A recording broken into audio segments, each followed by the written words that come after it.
오늘이 마가복음 13장 강해의 마지막 시간입니다. 저도 참 고민이 되고 또 부담이 되었던 그러한 13장의 내용이 이제 결론부에 도달했습니다.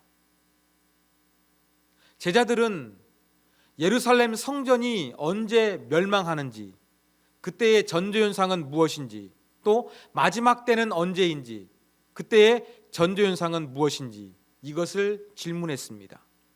여기에 대해서 예수님께서 조금 자세하게 답변하셨는데, 이제 결론적으로 예루살렘 성전의 멸망에 대하여, 그리고 마지막 때에 대하여 예수님께서 결론적으로 하신 말씀이 오늘 본문 가운데 기록되어져 있습니다. 먼저 24절부터 31절까지는 예루살렘 성전 멸망에 대한 결론적인 내용입니다. 예수님께서는 24절부터 27절에 보면 해와 달이 빛을 발하지 아니하고 하늘의 별들이 떨어질 것을 말씀하셨습니다. 예루살렘 성전이 멸망할 때에는 어떠한 우주적인 현상이 발생하실 것을 언급하신 것입니다. 그런데 이것을 우리가 문자 그대로 받아들여서는 안 됩니다. 왜냐하면 이것은 구약 성경의 흐름과 연결지어서 생각해야 합니다. 구약 성경 이 예언서에 보면은 하나님께서 바벨론을 심판하실 것을 말씀하셨습니다. 이사야서에 보면은 바벨론을 심판하실 때 하늘에 해, 달, 별이 떨어지는 것으로, 이렇게 우주적인 현상이 있는 것으로 묘사하는 구절이 있습니다. 이것과 동일한 연결선상에서 볼 때에 해, 달, 별이 약해지고 떨어지는 것은 문자 그대로 어떠한 천재지변이 일어나는 것이 아니라 그만큼 예루살렘 성전이 파괴되는 것은 중요하고 의미가 있는 심각한 사건이라는 것을 예수님께서 이러한 해달별을 통해서 말씀하신 것으로 우리가 이해해야 할 것입니다. 그리고 26절 내용 보십시오. 이 구절을 보면은 자칫 잘못하면 예수님께서 재림하러 오시는 것으로 우리가 생각하기가 쉽습니다. 그런 의미가 아닙니다. 바로 예루살렘을 심판하기 위해서 잘못된 유대교의 신앙과 이 부패한 모습들을 심판하기 위해서 오시는 것으로 해석하는 것이 바른 해석임을 반드시 기억하시기 바랍니다. 예루살렘 성전은 이렇게 멸망당하지만 동시에 예수님께서는 이제 이스라엘 백성들이 아니라 온 세계에서 하나님이 선택하신 믿음의 백성들을 불러 모으실 것이라고 예수님 말씀하셨습니다. 자, 그러면서 28절 이하에서는 무화과 나무 비유를 말씀하시고 결론적인 내용을 그 후에 언급하셨습니다. 자, 무화과 나무의 비유, 어떠한 교훈입니까? 자, 팔레스틴 지역에서 흔히 볼 수 있는 나무 중에 하나가 바로 무화과 나무였습니다. 그런데 무화과 나무는 특징이 하나 있는데, 많은 나무들 중에서 잎사귀가 가장 늦게 나오는 나무였습니다. 그래서 무화과 나무를 통해서 계절의 변화를 읽을 수가 있었습니다. 즉, 가장 늦게 나오는 무화과 나무의 잎새를 통해서 이제 여름이 다가왔구나, 이것을 느낄 수가 있던 것입니다. 마찬가지로 지금까지 예수님 말씀하신 14절 이하의 여러 이 전조 현상들이 있는데, 이러한 현상들을 통해서 예루살렘 성전이 무너질 그때가 다가왔음을 너희가 깨달으라, 이렇게 예수님께서 말씀하여 주셨습니다. 자, 이렇게 해서 이제 우리는 주후 70년에 있었던 예루살렘 성전이 파괴되는 것을 마무리 지을 수 있습니다. 32절 이하에서는 마지막 재림 때에 관한 부분들을 예수님께서 말씀하셨습니다. 재림 때에 기록된 내용은 예루살렘 성전 파괴와 차이점이 있는데 두 가지 차이점이 있습니다. 첫 번째 차이점은 시기가 어느 정도 알려졌느냐, 비밀에 붙여졌느냐, 이 차이입니다. 여러분 30절에 보면은 예루살렘 성전 파괴는 이 세대가 지나가기 전에 이 일이 다 일어나리라 이렇게 말씀하셨습니다. 이 세대라고, 가까운 미래라고 예수님께서 분명하게 언급하셨습니다. 그런데 마지막 재림의 때는 32절에 보면 그날과 그때는 아무도 모르나니 라고 말씀하시면서 종말의 때를 미지의 영역으로 남겨두셨습니다. 두 번째 차이는 성전이 파괴될 때에는 그때가 다가오고 있다는 것을 알 수 있는 전조 현상들이 나타날 것을 말씀하셨습니다. 그런데 마지막 종말의 때에는 무화과 나무 잎이 피면서 자라나면서 여름이 가까웠던 것처럼 종말의 때가 가까웠다는 전조 현상들을 전혀 언급하지 않았다는 것입니다. 그렇기 때문에 그 시기도 모르고 그때가 언제인지 전조 현상도 없다는 것입니다. 그러면 그때를 우리가 어떻게 준비할 수가 있겠습니까? 어떻게 대비할 수가 있겠습니까? 자, 이러한 부분들을 위해서 예수님께서 또 한 가지 비유를 말씀하셨습니다. 타국에 멀리 떠난 주인에 대한 비유입니다. 예수님은 자신을 그 집안 살림을 모든 종들에게 맡겨두고 멀리 여행한 주인에 비유하셨습니다. 그리고 종들과 문지기는 바로 제자들, 우리 그리스도인들을 가리키는 말입니다. 주인이 멀리 여행을 떠났는데 언제 올까요? 집안의 종들은 그것을 알 수가 없습니다. 예수님의 비유를 보면 그 주인이 언제 오는지 그 시간을 언급하셨습니다. 35절, 혹 저물 때 일는지, 밤중 일는지, 닭 울 때 일는지, 새벽 일는지 너희가 알지 못함이라.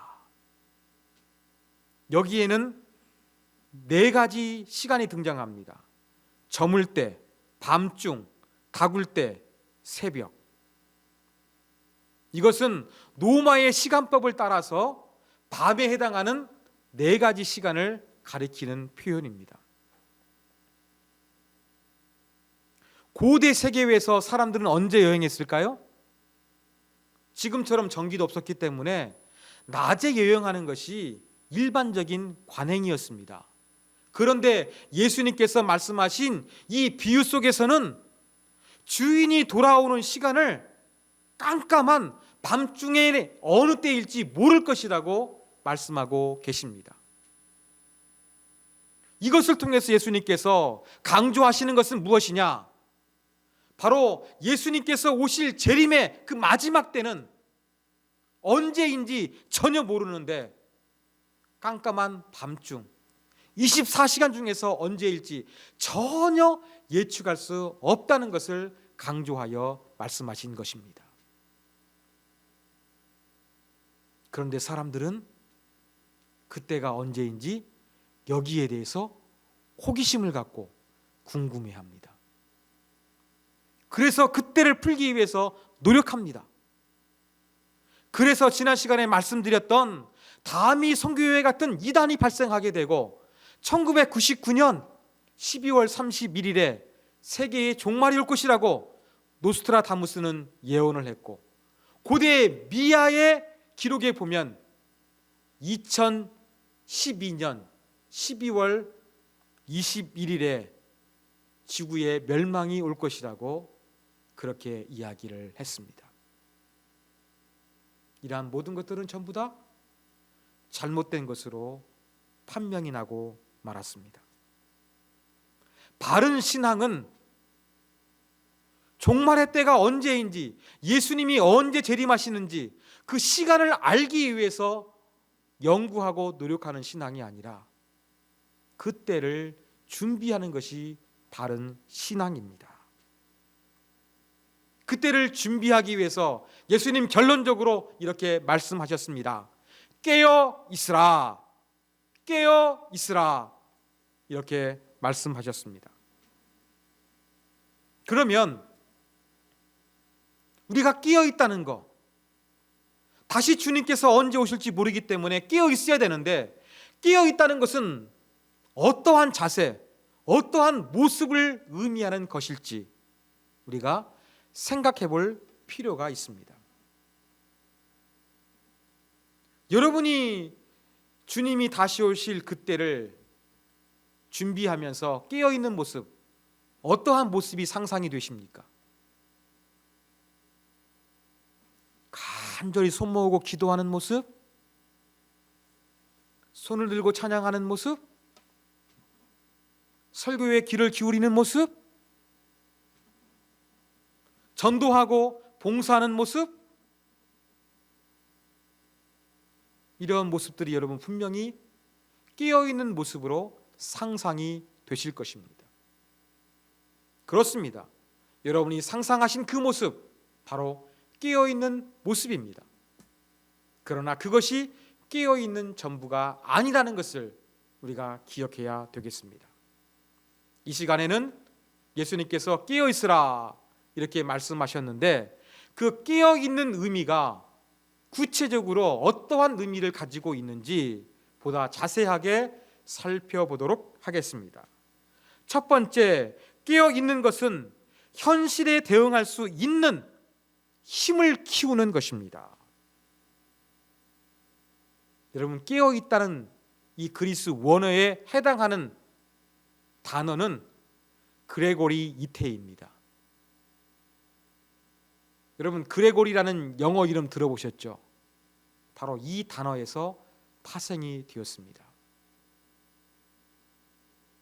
그레고리, 깨어있는 사람, 우리가 바로 그레고리가 되어야 할 것입니다. 왜 우리가 그레고리가 되어야 되겠습니까? 예수님이 언제 오실지 전존상이 없기 때문에 늘 준비하고 있어야 되는 삶을 살아야 합니다.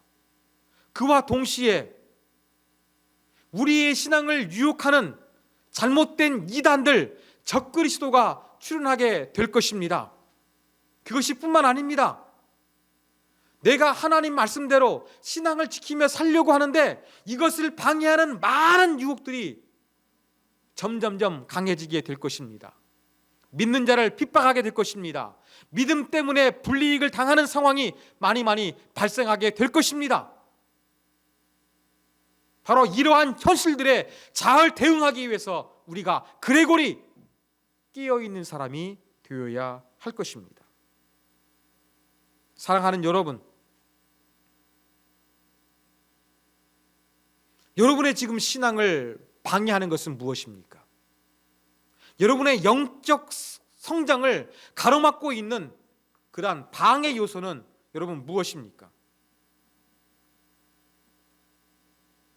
여러분의 일이, 여러분이 너무나 바쁘기 때문에, 여러분의 가정 때문에, 또 돈 때문에, 건강 때문에, 미래에 대한 불안 때문에, 속썩이는 가족 식구들 때문에, 혹시 여러분 현실 속에서 신앙의 장애물로 작동하고 있지는 않습니까?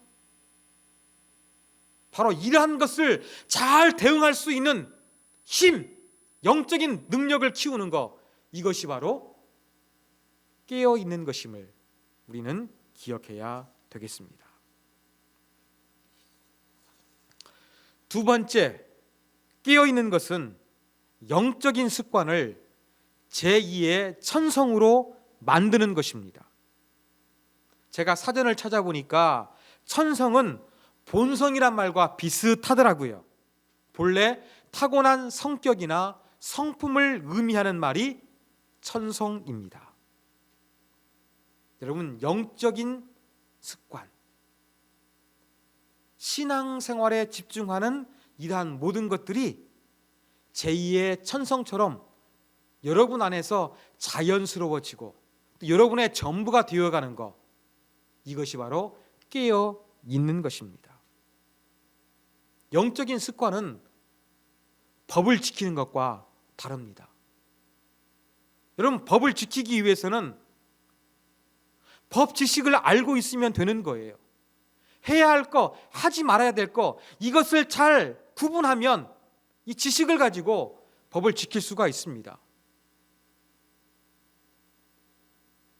그리고 법을 지키는 것은 형식적이에요. 마음속이 아니라 겉으로 드러나게 되는 거, 이거 형식적으로만 잘하면 법은 잘 지킬 수가 있습니다. 그런데 영적인 습관을 제2의 천성으로 만드는 것은 지식으로 되는 게 아닙니다. 형식적으로 해서는 더욱더 안 되는 것입니다. 거기에는 우리의 정서, 감정, 의지, 이러한 모든 것들이 다 담겨 있을 때 영적인 습관이 제2의 천석으로 우리 삶 속에서 안정될 수가 있습니다. 여러분, 이 영적인 습관, 신앙적인 습관, 이것을 제2의 천성으로 만들기 위해서는 많은 노력들이 필요합니다. 시간이 필요합니다. 지속적인 것들이 반드시 있어야 하는 것입니다.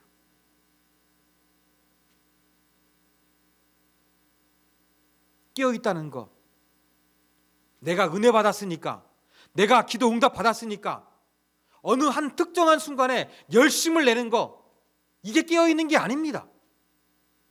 깨어있다는 것은 특정한 순간이 아니라 늘 우리의 삶 전체가 마치 신앙적으로 사는 것이 내 본성이요, 내 천성인 것처럼 내 안에 자연스럽게 몸에 배어 있는 것, 이것이 바로 영적으로 깨어 있는 것입니다.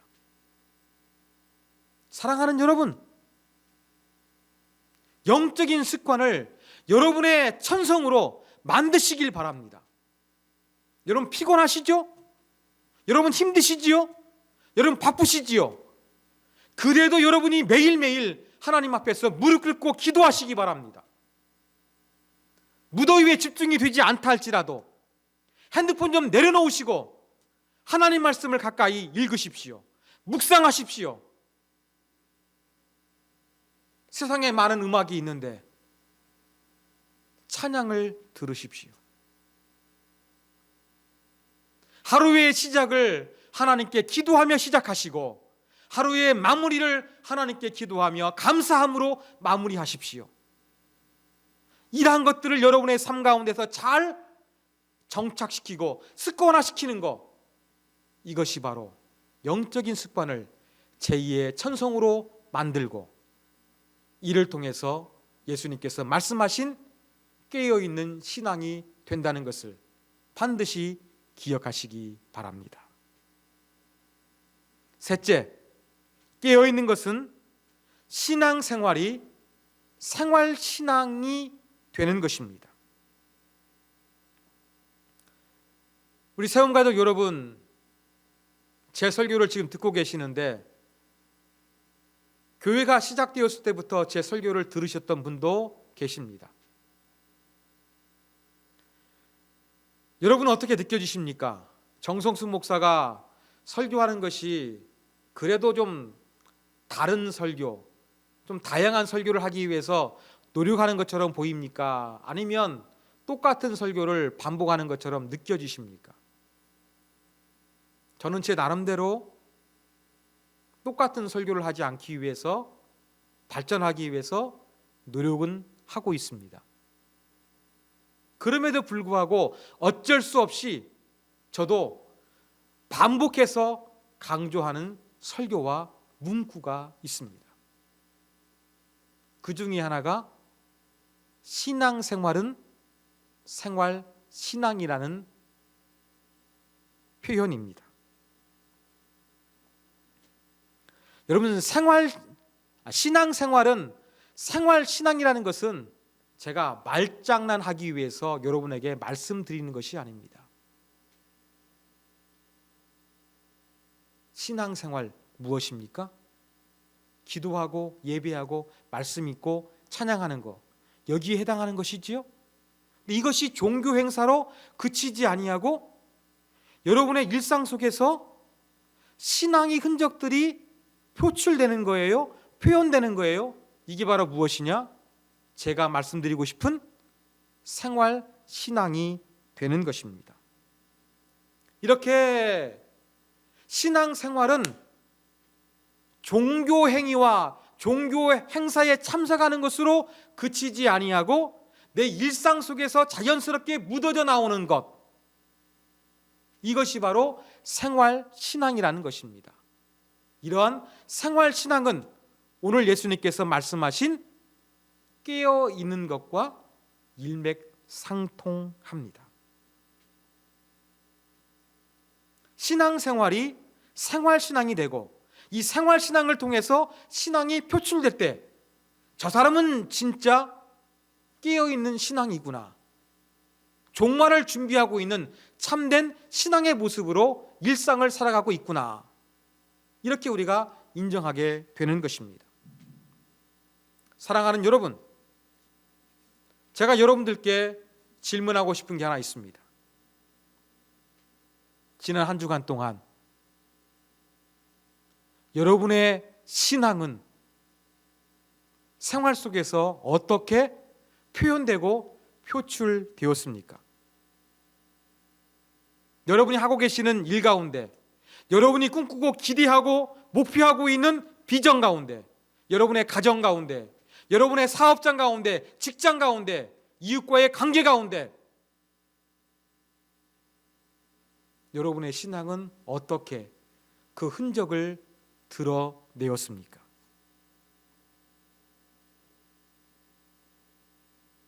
여러분의 일상생활을 통해서 신앙의 흔적을 표현하고 드러내는 것, 이것이 바로 깨어있는 것이라는 것을 잊지 않고 반드시 기억하시기 바랍니다.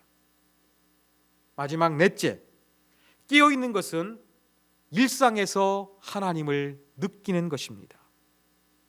자, 이제 깨어있다는 의미를 조금 더 깊게 들어가도록 하겠습니다. 생활신앙은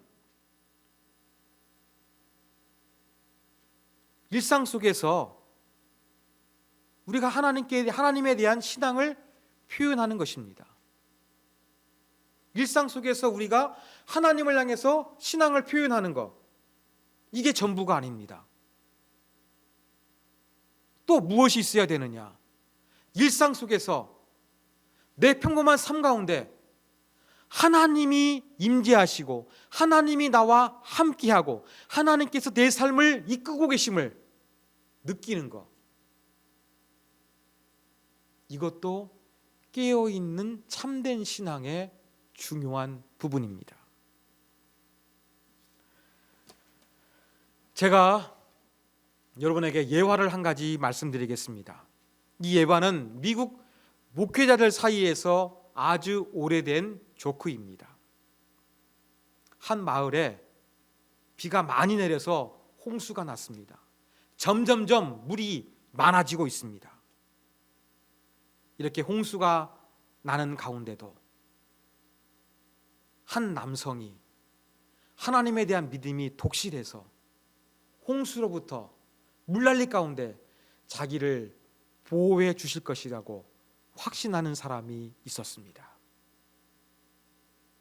물이 점점 홍수로 차올랐습니다. 물이 무릎까지 차올랐습니다. 이웃들이 이 배, 카누를 타고 지나가면서 친구 빨리 타! 안전한 곳으로 우리 가세! 이렇게 이야기를 했습니다. 그러자 이 남성은 너 thanks. 괜찮아.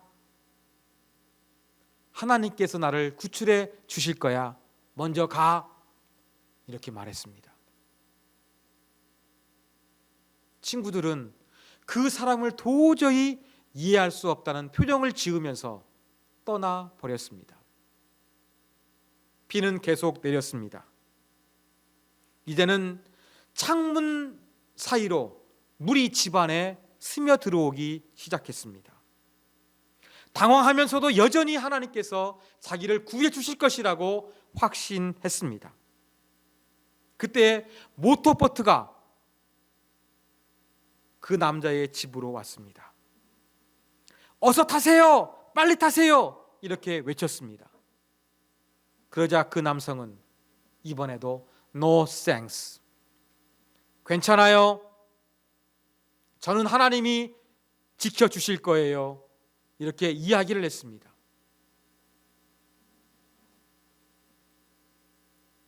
모터보트에 탄 사람들이 빨리 다른 곳으로 이동해야 된다고 설득했지만 실패하고 떠나버리고 말았습니다. 점점점 비가 많이 왔습니다. 이제는 홍수가 지붕까지 덮게 되었습니다. 지붕 위에 올라갔는데 마을은 아주 쥐죽은 듯 고요했습니다. 이러한 적막한 가운데 믿음이 흔들립니다. 그래도 하나님은 나를 지켜주실 거야. 하나님은 나를 보호해 주실 거야. 의심이 드는 마음을 이렇게 믿음으로 고백하면서 짓눌렀습니다. 그때 멀리서 헬리콥터 소리가 들렸습니다. 헬리콥터 소리가 점점점 크게 들리자 헬리콥터가 자기 자신을 구출하기 위해서 온 것으로 깨달았습니다. 헬리콥터에 있었던 구조대원은 이 구조용 바구니를 내리면서 타세요. 선생님을 선생님을 구조하기 위해서 왔습니다. 이렇게 이야기를 했습니다. 이번에도 이 남성은 하나님께서 자기를 구해 주실 것을 확신했기 때문에 헬리콥터에 타지 않았습니다. 구조대원이 여러 가지 말로 이 남성을 설득했지만 결국에는 실패하고 점점점 멀리 떠나버렸습니다. 그 결말은 어떻게 되었을까요? 비극적인 결말이었습니다. 그리고 이 남성은 천국에서 주님을 만나게 되었습니다. 그래서 주님께 정중하게 물었습니다. 주님, 저는 주님께서 저를 홍수로부터 지켜주실 것을 확신했습니다. 저는 이렇게 믿음을 가지고 있었는데 그때 주님은 도대체 어디에 계셨습니까? 그러자 주님이 말씀하십니다. 아니, 도대체 무슨 소리를 하는 거야? 내가 너를 구출하기 위해서 카누를 보내고 모터보트를 보내고 헬리콥터도 보내지 아니했느냐? 그 이상 너를 구원하기 위해서 내가 어떠한 노력을 하기를 원하느냐? 이렇게 예수님께서 말씀하셨다는 이야기가 있습니다. 사랑하는 여러분, 이 이야기가 우리에게 어떠한 교훈을 줍니까? 이 남성은 믿음이 아주 특출했습니다. 홍수 가운데도 하나님께서 자기를 구해 주실 것이라는 믿음이 흔들리지 아니한 사람이었습니다. 그런데 하나님께서 자기를 구원해 주시는 방법이 특별한 방법이라고 생각한 것에 문제가 있었습니다. 하나님은 특별한 방법을 통해서 우리를 도와주시기도 하시지만 카누를 보내시고 모터보트를 보내시고 헬리콥터를 통해서 우리를 구원해 주시는 일반 은총을 통해서 우리를 보호하시고 사랑하시는 분이십니다. 그런데 이 남성은 그것을 알지 못했던 것입니다. 사랑하는 여러분, 우리가 깨어 있다는 것이 무엇이겠습니까? 내가 하나님을 향해서 뭔가를 열심히 하는 것, 이게 전부가 아닙니다. 하나님께서 나와 평범한 일상 속에서 나와 함께 하시고 나를 지키시고 나를 보호하시고 나를 사랑하신다는 이러한 흔적들을 발견하게 되는 것, 이것도 깨어있는 참된 신앙의 모습입니다. 사랑하는 여러분, 주님은 다시 오십니다. 그때가 언제인지 모릅니다. 그 전조현상 알 길이 없습니다. 그때가 언제일지 모르기 때문에 우리는 늘 준비되어 있는 모습, 깨어있는 그레고리가 되어야 할 것입니다. 깨어있으라, 깨어있으라. 깨어있는 것은 어떠한 모습입니까? 깨어있는 것은 불신앙의 유혹과 맞춰서 싸울 수 있는 힘을 키우는 것입니다. 영적인 습관이 제2의 본성과 천성이 될 수 있도록 우리가 매일매일 노력하는 것입니다. 깨어있는 것은 깨어있는 것은 신앙생활이 생활신앙이 될 수 있도록 일상 속에서 신앙의 흔적들을 표출하는 것입니다. 깨어있는 것은 내가 하나님을 위해서 하는 것이 전부가 아니라 평범한 일상 속에서 하나님이 내 주변에, 내 안에, 내 삶 가운데 함께 하심을 깨닫고 발견하고 확신하는 것, 이것이 깨어있는 것입니다. 사랑하는 여러분, 무더위 속에서도 깨어있는 신앙으로서 한 주간도 멋지게 승리하시는 저와 여러분이 되기를 주님의 이름으로 부탁드립니다. 하나님, 감사합니다. 오늘은 주의 말씀을 통해서 깨어있는 것이 어떠한 의미가 있는지 살펴보았습니다. 깨어있다는 걸 생각할 때 우리는 막연하게 열심히 기도하고 예배드리고 찬양하고 말씀이 있는 것을 생각합니다. 그것이 전부가 아닙니다. 온전히 더 아름다운 모습으로 깨어있는 참신앙의 모습이 우리 안에 나타날 수 있도록 주의 성령으로 우리를 도우시고 역사하여 주시옵소서. 주 예수 그리스도의 이름으로 기도하옵나이다. 아멘.